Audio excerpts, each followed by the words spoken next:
Hello, তো তোমরা কেমন আছো? অনেক দিন পরেই একটা বড় ভিডিও নিয়ে চলে এসেছি। ভিডিওটা তো অনেক দিন করাই হয়ে গেছিলো, কেননা নীল পুজো তো অনেক দিনই গেছে। কিন্তু আমার ভিডিওটা এডিট করে ছাড়তে ছাড়তে অনেক লেট হয়ে গেছে, কেননা আমার শরীরটা একদম ভালো না। কিছু না কিছু লেগেই রয়েছে পর পর। আজকে জ্বর হচ্ছে, কালকে এটা হচ্ছে, কালকে ওটা হচ্ছে।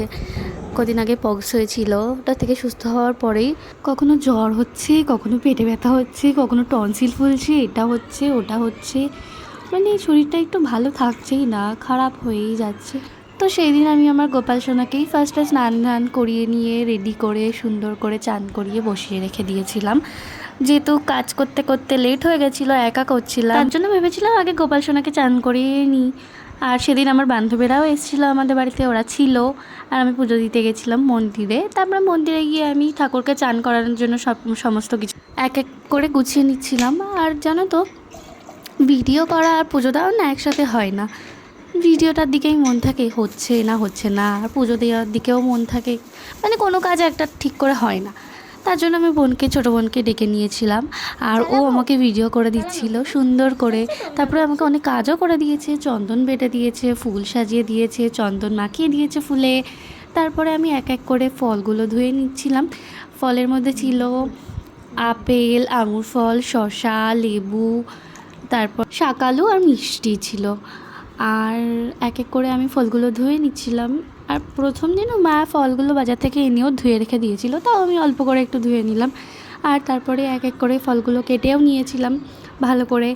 একা একাই কাজ করছিলাম সমস্ত কিছু। খুব ভালো লাগে মন্দিরের কাজ করতে, পুজো দিতে আমি খুব ভালোবাসি। আর আমি একা একা শাড়ি পরেছিলাম, পরতে পারি না তাও পরেছিলাম, ভালোই পরেছিলাম দেখলাম। আর এখানে আমার প্রায় সব কটা ফল ধোয়া হয়ে গেছে, শুধু কটা আঙুর ফল বাকি আছে। তারপরে আমি ফল কেটে নেব। আর এখানে আমি ফল কাটতে শুরু করে দিয়েছি, এক এক করে ফলগুলো কেটে নিয়েছি। আর এখানে আবার ফলগুলো কাটা সম্পন্ন হয়ে গেছে। তারপরে আমি ঠাকুরকে চান করাবো বলে ফার্স্টে ভালো করে ঘি মাখিয়ে নিলাম।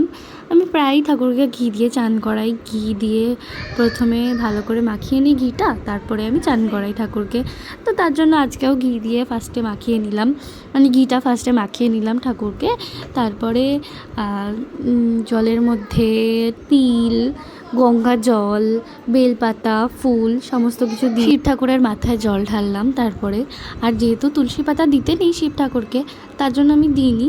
মা আমাকে অনেক দিন আগেই বারণ করেছে, শিব ঠাকুরকে কখনোই তুলসী পাতা দেওয়া যায় না, দিতে নেই।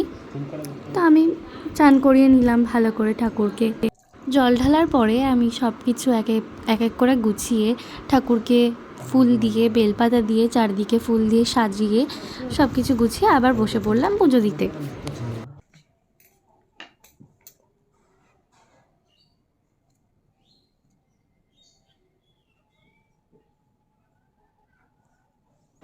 সমস্ত কিছু গোছানোর পর প্রদীপ ধরিয়ে, ধূপকাঠি ধরিয়ে আমি ঠাকুরকে খেতে দিয়ে মন দিয়ে পুজো দিয়ে নিলাম।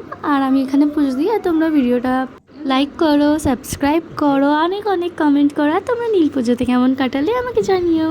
টাটা, সবাই ভালো থেকো।